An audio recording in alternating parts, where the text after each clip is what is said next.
안녕하십니까? 오늘 말씀의 제목은 택한 나의 그릇이라입니다. 유절 말씀 읽고 제가 기도하고 시작하겠습니다. 시작. 주께서 이르시되 가라, 이 사람은 내 이름을 이방인과 임금들과 이스라엘 자손들에게 전하기 위하여 택한 나의 그릇이라. 감사하신 하나님 아버지, 오늘 이 거룩한 주일 예배 허락하여 주셔서 감사합니다. 모든 것이 주님의 은혜요, 참 이 은혜임을 깨닫습니다. 이 시간 성령께서 참 사도 바울을 부르신 것처럼 저희들을 부르신 이 주님 만날 수 있도록 도와주시고, 또 이 나의 택한 그릇이라 하신 주님의 음성 들을 수 있도록 도와주십시오. 주의 부족한 죄인의 모든 허물을 감추시고 주의 말씀만 드러내게 도와주십시오. 예수님의 이름으로 기도드렸습니다. 네. 예수님이 부활하시고 하늘로 올라가시기 전 제자들에게 말씀하셨습니다. 성령이 너희에게 임하시면 너희가 권능을 받고 예루살렘과 온 유대와 사마리아와 땅끝까지 이르러 내 증인이 되리라.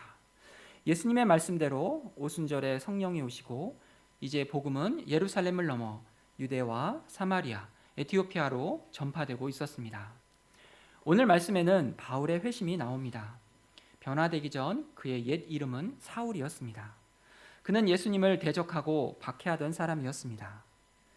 하지만 그가 변화되었을 때 그는 기독교 역사에 엄청난 영향을 끼쳤습니다. 소아시아, 그리스, 로마에 복음이 전파되고 수많은 교회가 세워지게 되었습니다. 신약 성경의 반에 해당되는 13권의 서신서가 바울이 쓴 것이었습니다.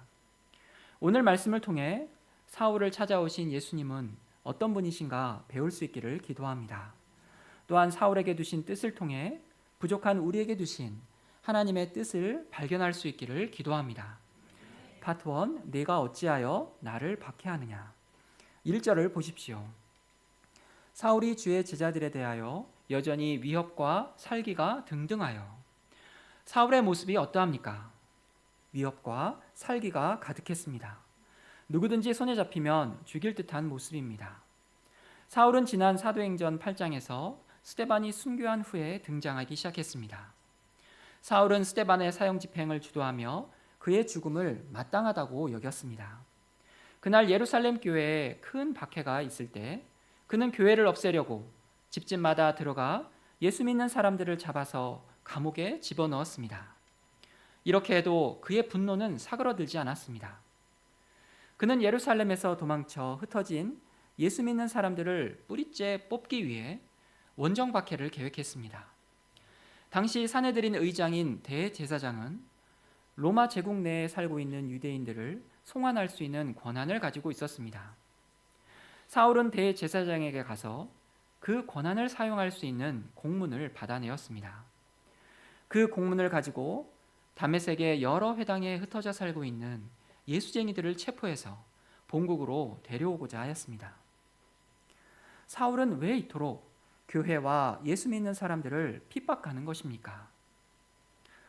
사울은 나사렛 예수의 이름을 대적하여 할 수 있는 모든 일을 다 해야 한다고 생각했습니다.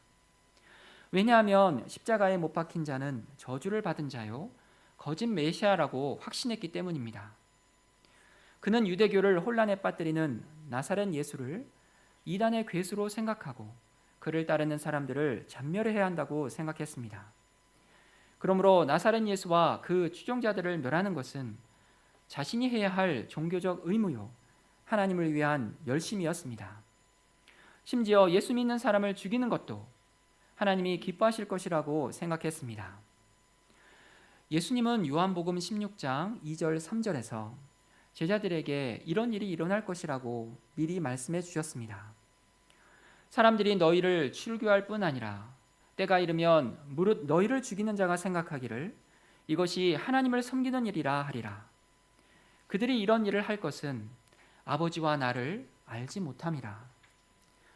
사울이 바로 그 사람들 중에 한 사람이었습니다. 그런데 예수님 말씀에 따르면 사울은 하나님께 대한 열심이 있었지만 정작 하나님을 알지 못한다고 하였습니다. 하나님을 알지 못하는 무지와 그의 엄청난 종교적 열심이 합쳐졌을 때 사울은 하나님의 일을 회방하는 사단의 종이 되었습니다. 3절을 보십시오. 사울은 예루살렘에서 240km나 떨어진 다메섹으로 가는 길이었습니다.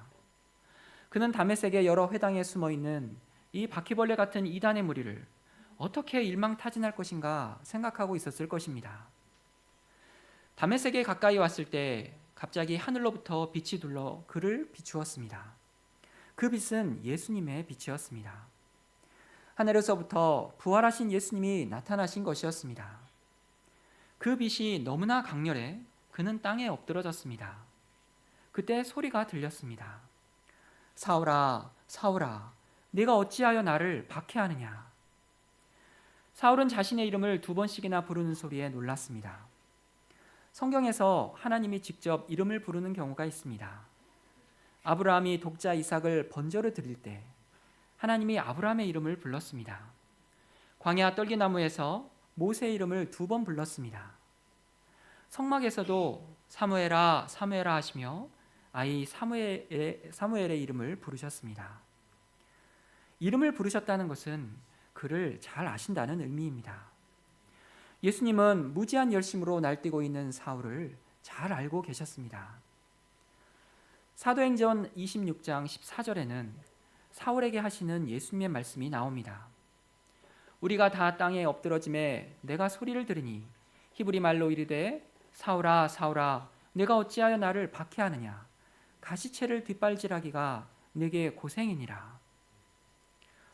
예수님은 사울이 가시채를 뒷발질하는 짐승처럼 고생하고 있다고 하였습니다.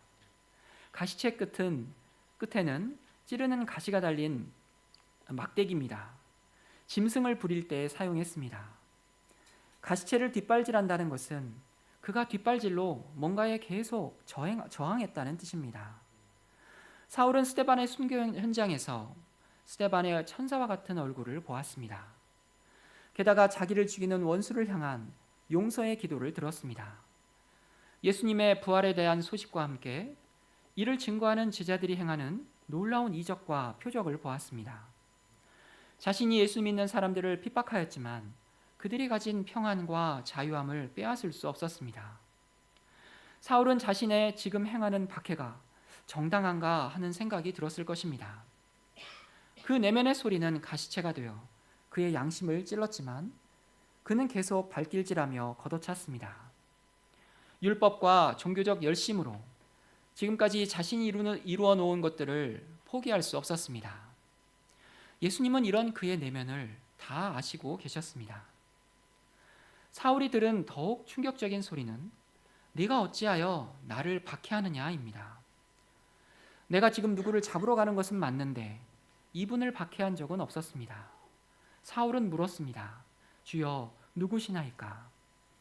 그때 예수님이 말씀하셨습니다. 나는 네가 박해하는 예수라.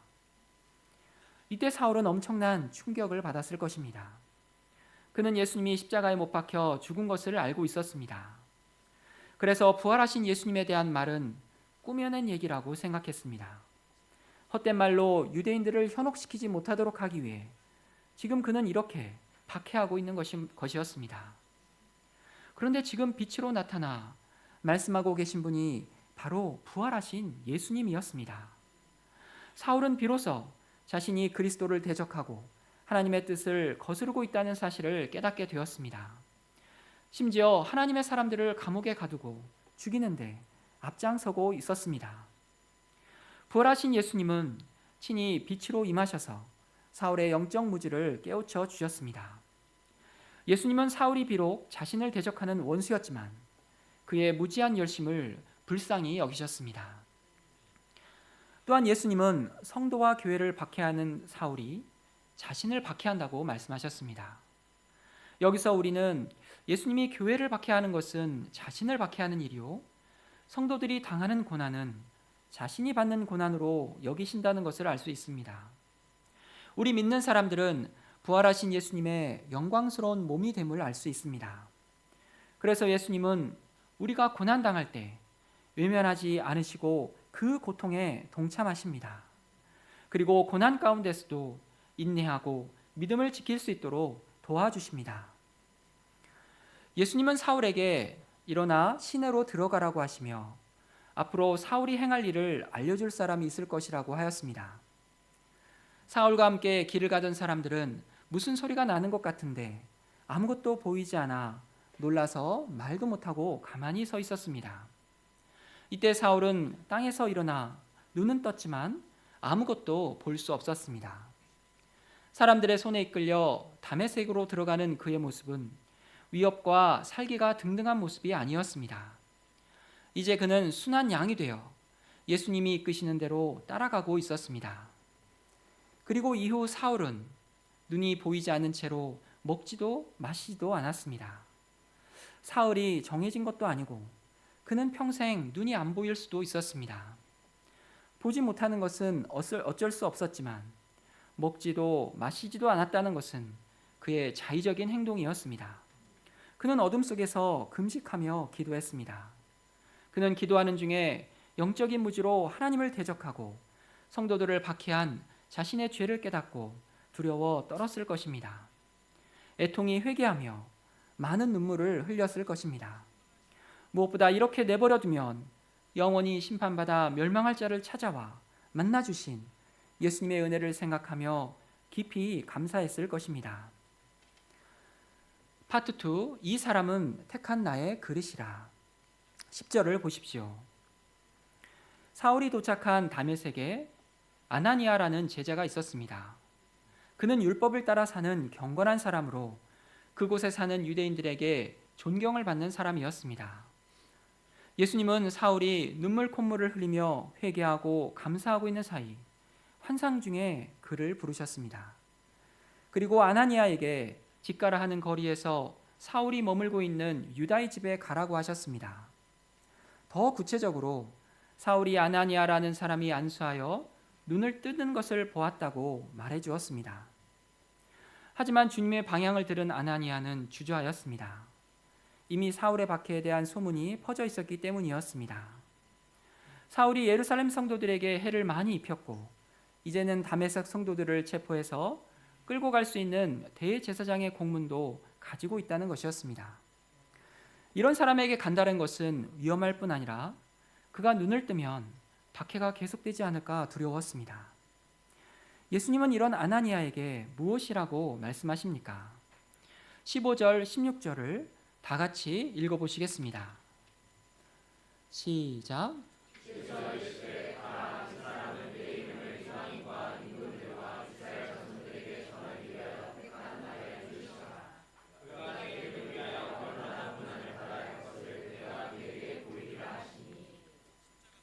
예수님은 사울을 택한 나의 그릇이라고 하셨습니다.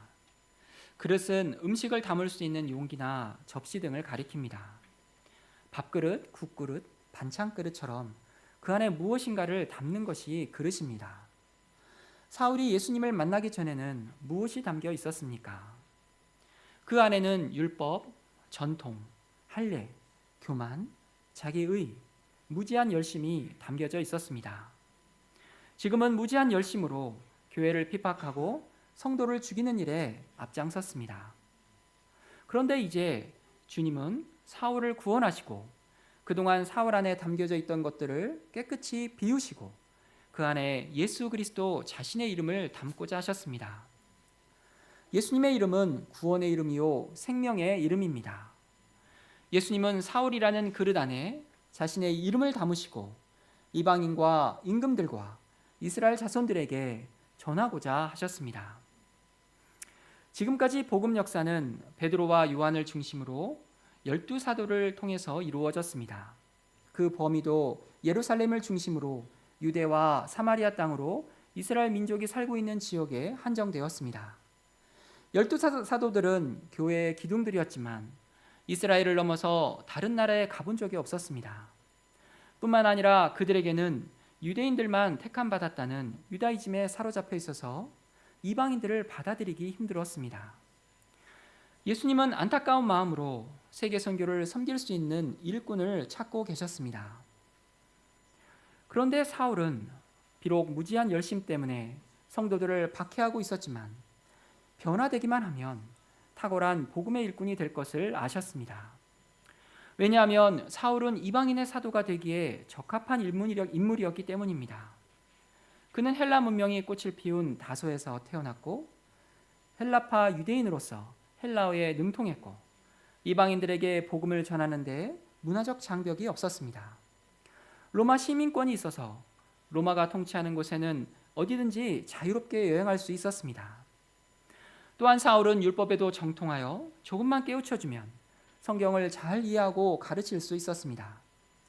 유대인들과 변론하며 복음을 변증할 수 있고 무엇보다 그에게는 하나님께 대한 특별한 열심이 있었습니다. 사울은 자신의 모든 것을 다 바쳐서 헌신할 수 있는 사람이었습니다. 이처럼 사울은 변화되기만 하면 이방인의 사도로 크게 쓰임받을 수 있는 그릇이었습니다.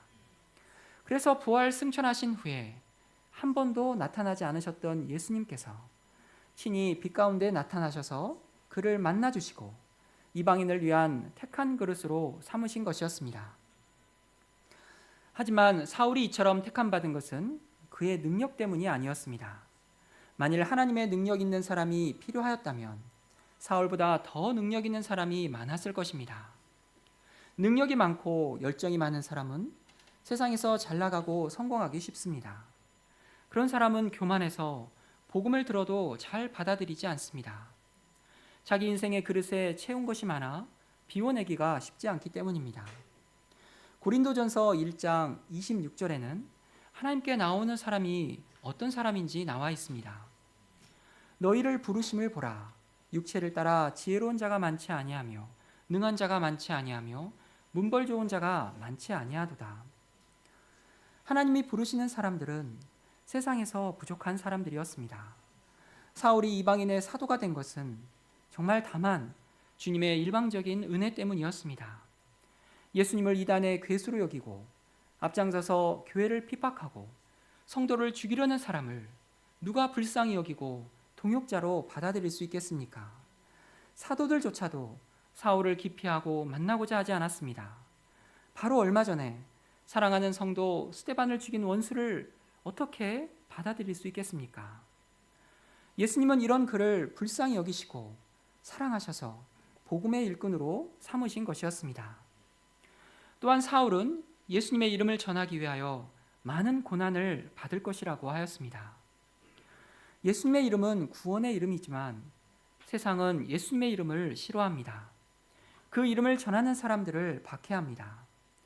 그 결과 예수님의 이름을 전하는 그릇으로 택함받은 성도들은 세상에서 많은 고난을 받게 됩니다.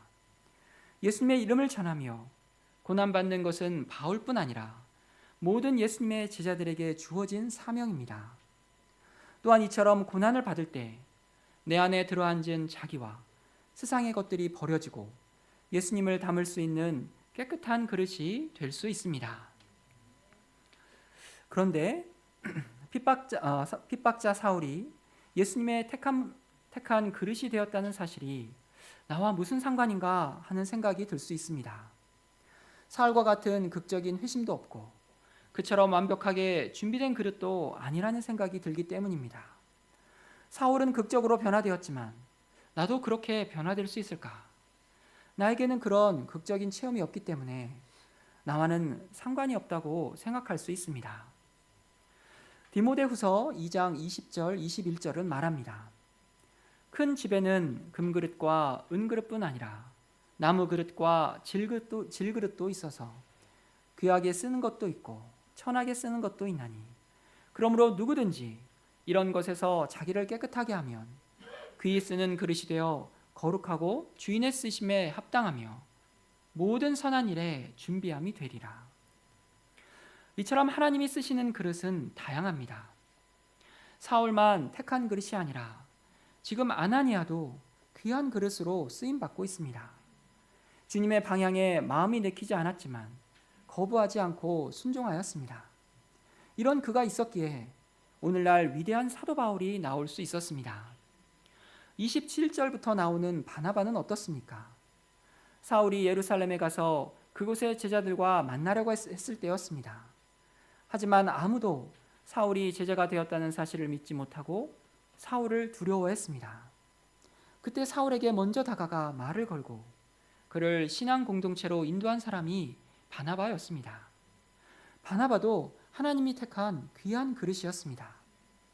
하나님은 다양한 상황에서 다양한 그릇들을 사용하십니다. 우리는 각기 달란트가 다른 그릇들입니다. 하나님이 그릇으로 선택하지 않은 그리스도인은 없습니다. 예수님이 나를 구원하신 것은 이미 나를 그릇으로 택하신 것입니다.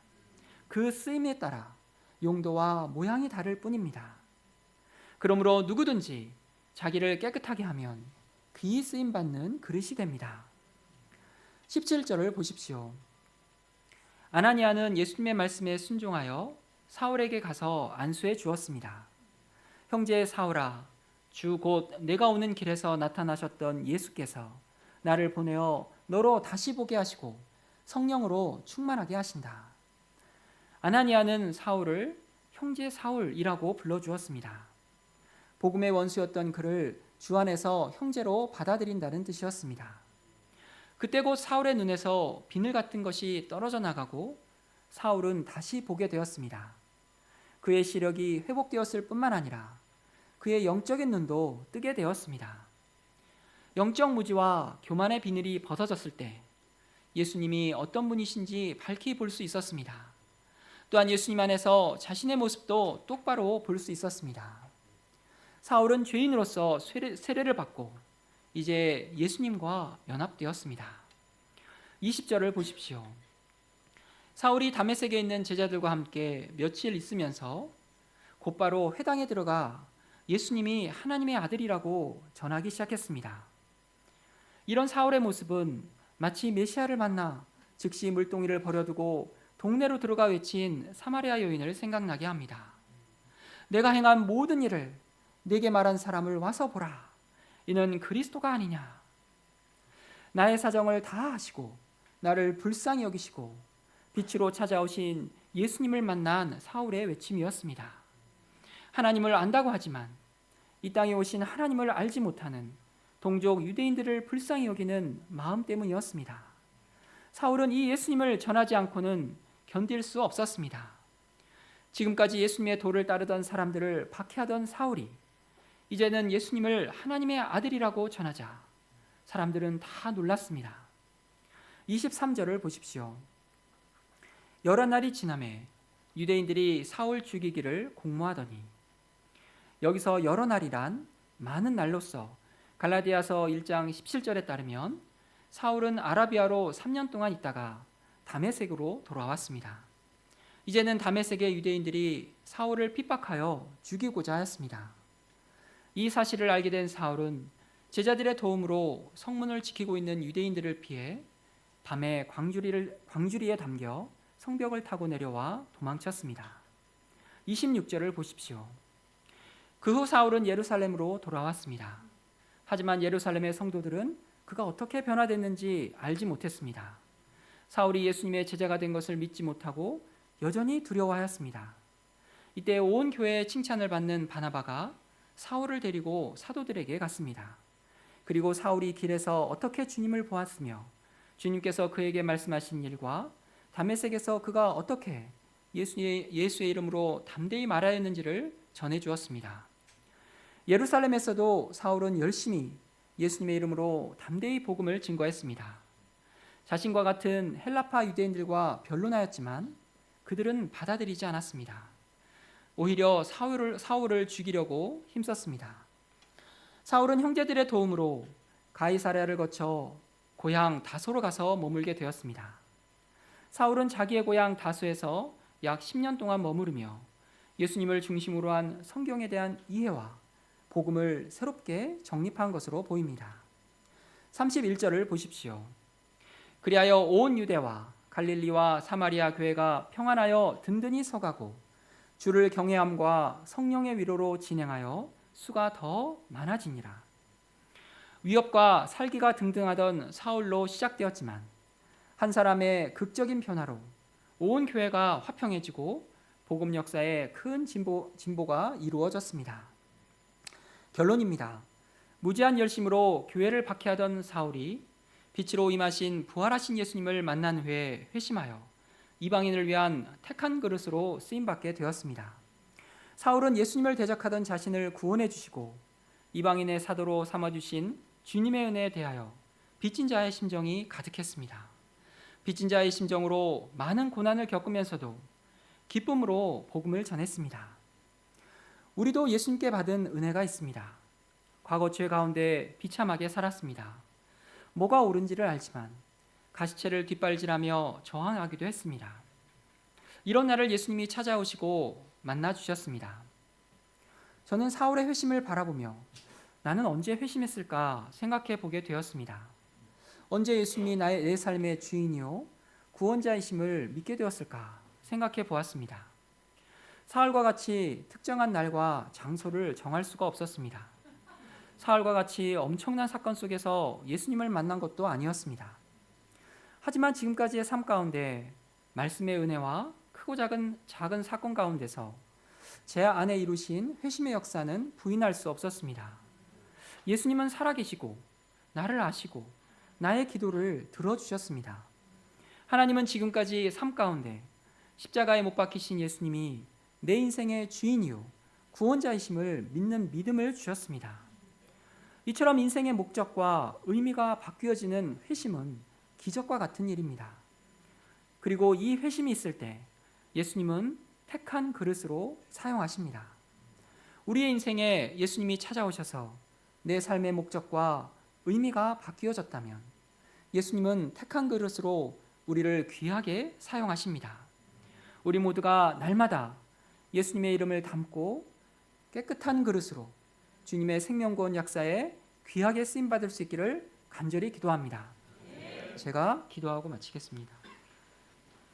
감사하신 하나님 아버지, 우리가 주님을 몰라 참 방황하고 있을 때 우리를 먼저 아시고 우리를 찾아오시고 우리를 구원하신 우리 주님을 인하여 감사합니다.